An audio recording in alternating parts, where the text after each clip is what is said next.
Kung naminaw lang yun mo sa unang pagbasa sa Salmo, sa ikaduhang pagbasa o sa Ebanghelyo, di na kinahanglan maghumili pa ko. No? Bitaw, tinaw kayong pagkasulti. Gi-explain yung maayo ni Jesus. Pero kaya di man sad pwede kay muhatag mamuna kong stipend, wa niya ko'y kulikta o di sa kumo di sa kumo humili. So ako lang yung humilihan.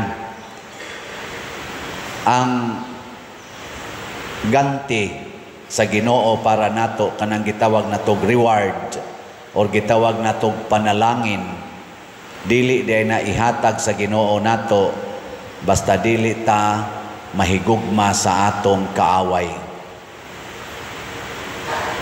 Gilingay mong tupad.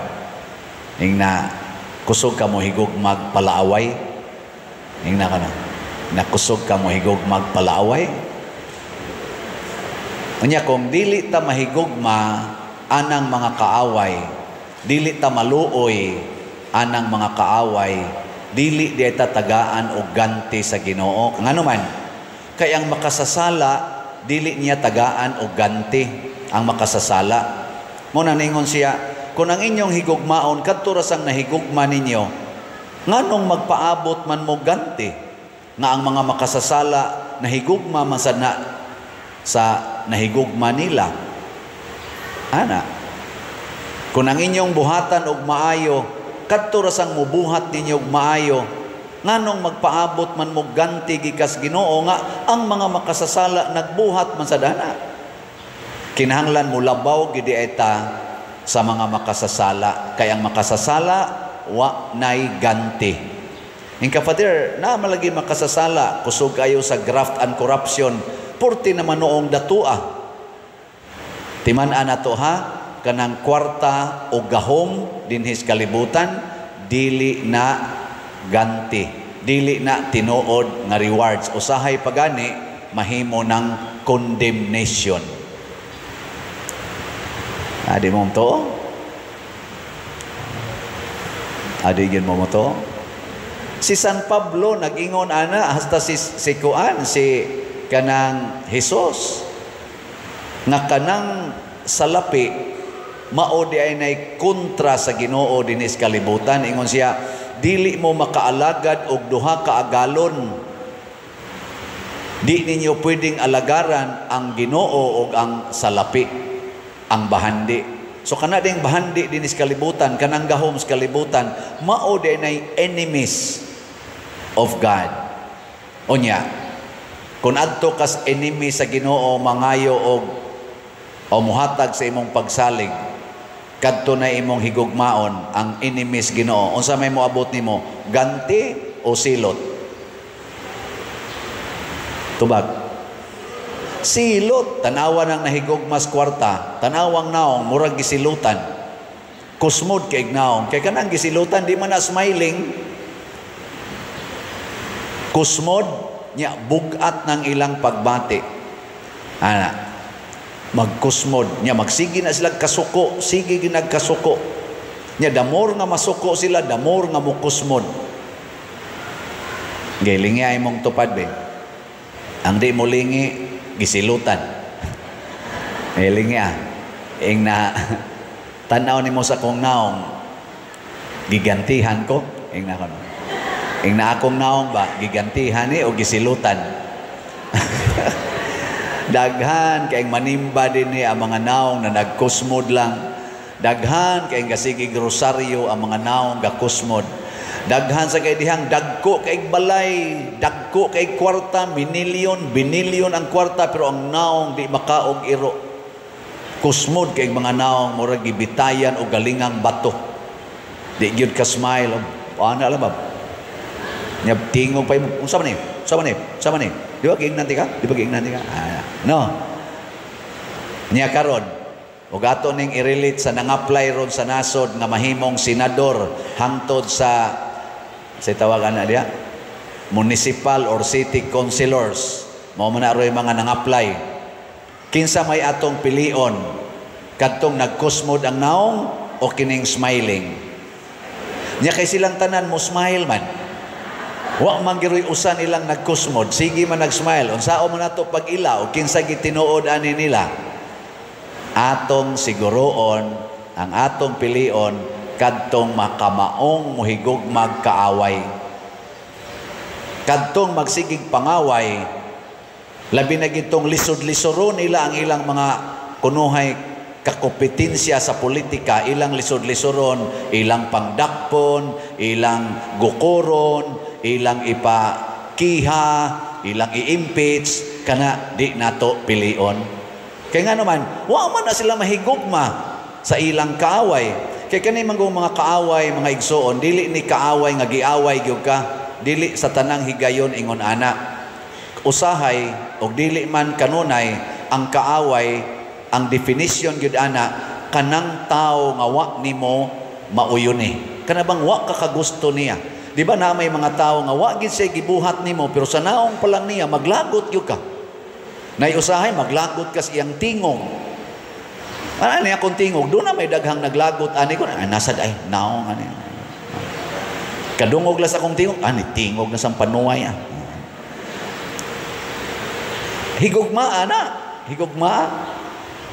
Nya ka nang kasigir og lotos, sigig lotos, mauna sila'y mga yawanon. Nya ka na sang gilotos, nga purtis ang isuga, musukol sa gyod, makigpatay sad, yawanon na sad na. Naabaroy nanagan sa politika, gikan sa senador, ngari sa barang, konsihal sa lungsod o sa city, nga musugot lag lutoson, mupailob ra gyud, muantos ra, naaba? O wa gani ay nalamog pamutar. Pero ayaw sa nang perfect, mangita masakag perfect. Ayaw nang perfect, kay bisan gani imong naong dili perfect. Nya unsa may dili makapa-perfect nato tungod kay matud pas ikaduhang pagbasa naatay duha ka adan or duha ka natures, ang yutan-on ug ang langitnon. Nagpuyo na nato ang yutan-on mauning atong lawas, kanang yuta di gina perfect. Wa yuta nga perfect, maubitan na nga inig simento nato diha, inig spalto ato usa nang pisonon kay di na siya perfect. Bisan gani gipiso na di atubangan, karon gispalto maglinaw lang gyapon. Ngano man di lagi perfect. Yutan-on. Nya naa sa tay perfect. Unsa man ang langitnon, ang atong espiritu, ang Holy Spirit ni ana nato. Mao na siya perfect. Ang nakaapan lang kay di ta maminaw sa Holy Spirit. Mao nang niingon din sa ato ikaduhang pagbasa, sama nga gidawat nato ang adan nga gikan sa yuta, dawaton sa nato ang adan nga gikan sa langit nga mao si Kristo.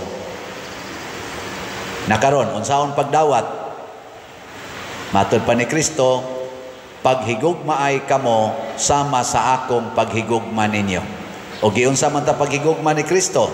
Bisag iya tang kaaway pinaagi sa ato mga binuhatan, bisag ato siyang gipatay, wa gid siya masuko nato.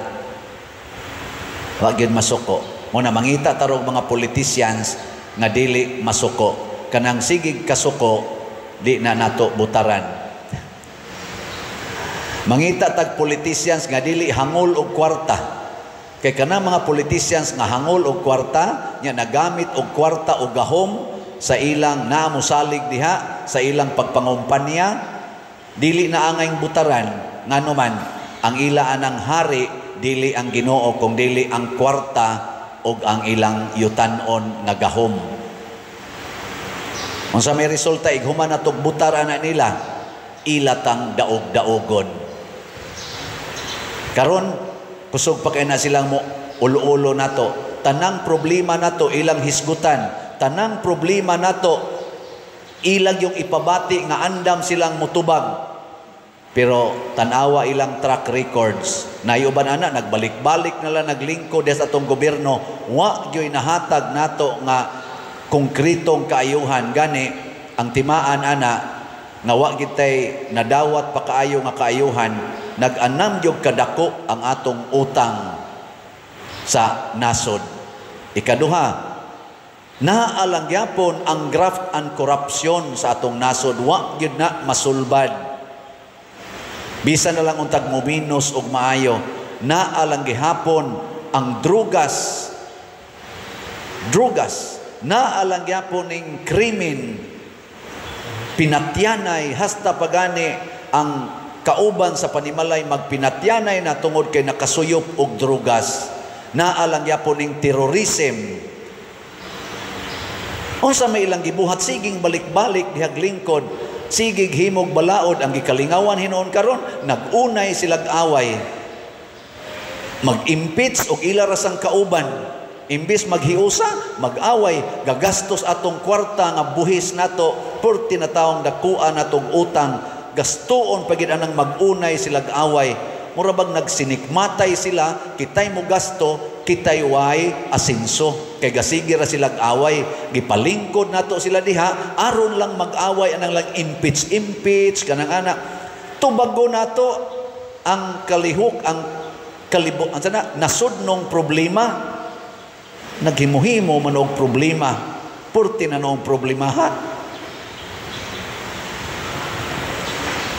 Mao na magampo tas Ginoo, lingi ay mong tupad. Ing nakinsay gabuhat og problema sa inyong balay, nakinsay gabuhat, kamo ra bang mga ginikanan kusog kay mo mobuhat og problema? Ngano man, di man god kamaong mo higugma. Inyong anak gaduwa sa computer, perting lingawa, kaliton magsinghag, ayaw kuyogig duwa aron malingaw. Malipay mo na, ikade magduwa-duwa, ikarang usa, malipay de ka. Pero naay mo apil, aperti ni mong lipaya eh. Kana ding duwa de da, magduwa ka diag. Kanang sa una, dakpanay, o kana siyatong. Nya ikara usa, ikasay ligwat na to, ikasay ihap na to, kakapoy, ana.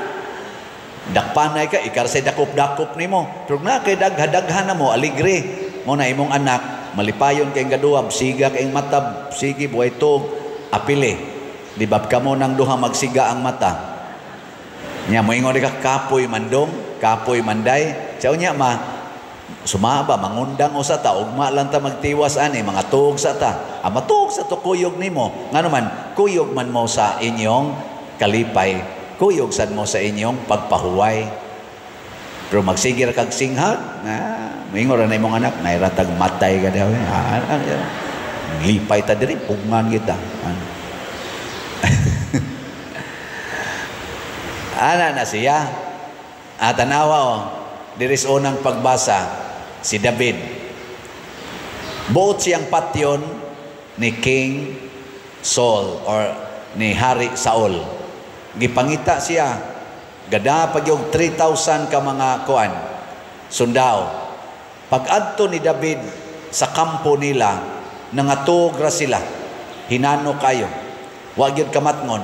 Ingon ang iyang pangabaga si Abisay, ako maning dunggabo ning haria, kausara ni, di na kinahanglag kaduhang dunggab. Ingon dayon si David, ayaw siyag patya kay pinili nis Ginoo. Kinsa to'y mupatay sa pinili sa Ginoo, silutan sa Ginoo. Sa to pa ang pagtahod ni David, tuas Ginoo, wa sa hari. Nya kay nagtahod man siya sa Ginoo, giapil niya tahod ang pinili sa Ginoo. Kanang atong kaaway mga igsoon, kaaway dinhi sa naong, kaaway sa binuhatan, kaaway sa politika, kaaway sa kolekta, kaaway sa business, kana sila tanan, basta buhi pagani na gihigugma nas Ginoo. Matud pa sa atong ebanghelyo, ang Ginoo maayo ni adtong mga mapasalamaton, apil na sad sa mga makasasala. So gihigugma gis Ginoo ang tanan. Kinsa man ka nga modumot ana nga pinili manas Ginoo. Gilingay mong tupad. Andi mo lingi silutan. Ngiing na sugod karon, gisabat nako na sugod karon. Din ajud ko masuko nimo. Ingna ba? Sugod karon, din ajud ko masuko nimo. Onya, ang musunod ani, tagaan og daghang grasyas Ginoo. Ang musupak aning maong prinsipyo, silutan sa Ginoo. Katong gustong tagaag reward, manindog ta.